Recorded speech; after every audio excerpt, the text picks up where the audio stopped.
Waktu aku pertama kali masuk kamar kos ini, aku merasa kamar ini terlalu sepi. Bukan sepi yang menyenangkan, tapi semacam sunyi yang nggak normal. Sunyi yang kedengeran kayak ada sesuatu yang sedang bersembunyi, nahan napas. Kos ini ada di pinggiran kota. Bangunan tua, 2 lantai, lorong panjang dengan lampu-lampu yang berkedip. Aku ditempatkan di kamar 2B. Ibu kosnya ramah, agak cerewet tapi murah hati. Harga sewanya terlalu murah untuk lokasi seperti ini. Aku nggak banyak tanya karena aku juga lagi kepepet biaya. Hari pertama, aku masuk kamar dan langsung nyadar satu hal, baunya aneh. Bukan bau cat baru, bukan juga bau lembab biasa, tapi semacam bau besi. Kayak bau darah kering yang sudah lama menempel di dinding.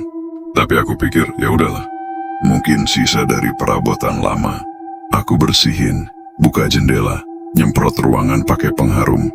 Masih ada sisa-sisa bau itu. Tapi aku paksa diriku buat biasa aja. Malamnya jam 2 pagi aku kebangun. Ada suara, halus banget, kayak bunyi kain diseret pelan di lantai. Awalnya aku pikir tetangga kamar, tapi nggak ada yang tinggal di sebelah. Kos ini separuhnya kosong. Aku udah cek waktu pertama datang. Jadi, suara itu dari mana? Aku bangun, nyalain lampu, dan langsung merinding. Ada bekas kaki basah di lantai. 3 tapak dari arah jendela ke arah lemari. Tapi jendelanya terkunci. Dan lantai luar kering. Aku nggak tidur malam itu. Besoknya aku tanya ke ibu kos. Bu, kamar ini terakhir dipakai siapa ya? Dia kelihatan ragu. Sudah lama kosong, katanya pelan. Dulu sempat mau direnovasi tapi ya, belum sempat. Kamu yang pertama setelah setahun kosong. Aku nanya, kenapa kosong, Bu? Dia nggak jawab langsung. Cuma bilang, sudah ya. Yang penting sekarang kamu bisa tinggal dengan tenang. Jangan terlalu malam kalau pulang. Aku mulai cari tahu. Tanya ke satpam sekitar. Ada yang bilang kamar itu memang dulu dipakai mahasiswa juga. Cowok, namanya Rian. Tapi nggak ada yang tahu pasti kenapa dia pindah mendadak. Ada yang bilang dia sakit, ada yang bilang dia hilang. Tapi yang paling bikin aku menggigil, ada yang bilang dia meninggal. Bukan di luar, tapi di dalam kamar itu. Malam ketiga aku dengar suara itu lagi. Tapi kali ini, lebih jelas. Kayak langkah kaki di atas plafon. Berjalan pelan, berhenti, dan lalu mengetuk 3 kali. Tok, tok, tok. Aku berdiri gemetar. Ketukan itu datang dari atas. Persis di atas ranjangku. Dan ketika aku bangun besok pagi, aku lihat satu hal yang bikin aku mual. Di tembok kamar ada goresan panjang lurus dari atas ke bawah. Bukan retakan, tapi bekas cakaran. Dan yang paling gak masuk akal, aku ingat jelas malam sebelumnya, tembok itu bersih. Aku coba bersihin pakai lap basah, tapi goresannya gak hilang. Dan aku mulai sadar, tembok itu enggak sepadat yang kupikir. Aku ketuk pelan, dan rasanya kayak berongga. Seperti ada ruang lain di baliknya. Aku enggak mau mikir aneh-aneh. Aku tinggal sendiri. Aku capek, aku lapar. Tapi malam itu aku mimpi. Aku lihat kamar ini kosong. Tapi ada suara dari balik dinding. Suara seseorang yang menangis. Bukan tangisan keras, tapi tangisan orang yang udah terlalu lelah buat berharap. Dan pas aku bangun, dinding belakang kamarku basah.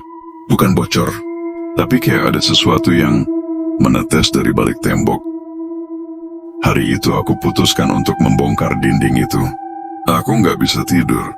Tiap malam aku dengar suara-suara. Nggak cuma ketukan, tapi bisikan. Kadang namaku. Kadang suara orang manggil tolong. Dan setiap kali aku coba rekam, suaranya nggak kedengeran di HP. Tapi aku dengar langsung, jelas dekat.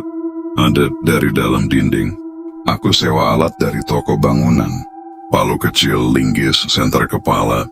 Jam 1 pagi aku mulai bongkar dinding itu. Aku hantam pelan bagian yang lembek. Dan benar, ada lapisan kayu di balik tembok semen. Lapisan itu tipis, rapuh. Aku congkel sedikit. Dan di baliknya ada pintu. Pintu tua, penuh debu dengan gagang besi yang berkarat.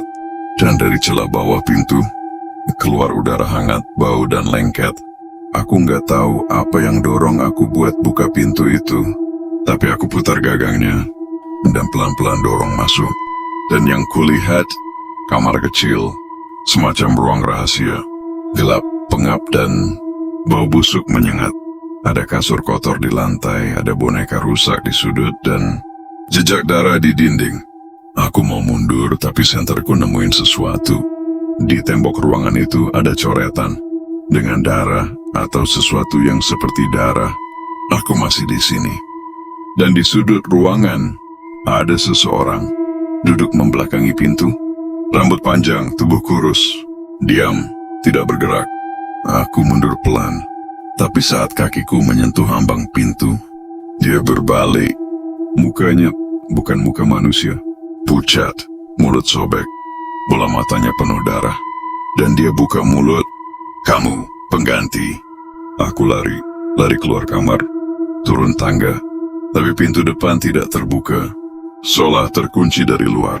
Kos itu menutupku di dalam.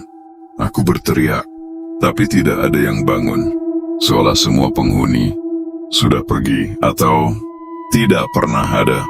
Besoknya aku keluar, nggak bawa apa-apa. Aku tinggalin semua. Dan waktu aku lihat dari luar kamar 2B itu, jendelanya tertutup rapat. Tapi dari balik tirai, aku lihat seseorang berdiri, diam melihat ke arahku. Dan dia tersenyum.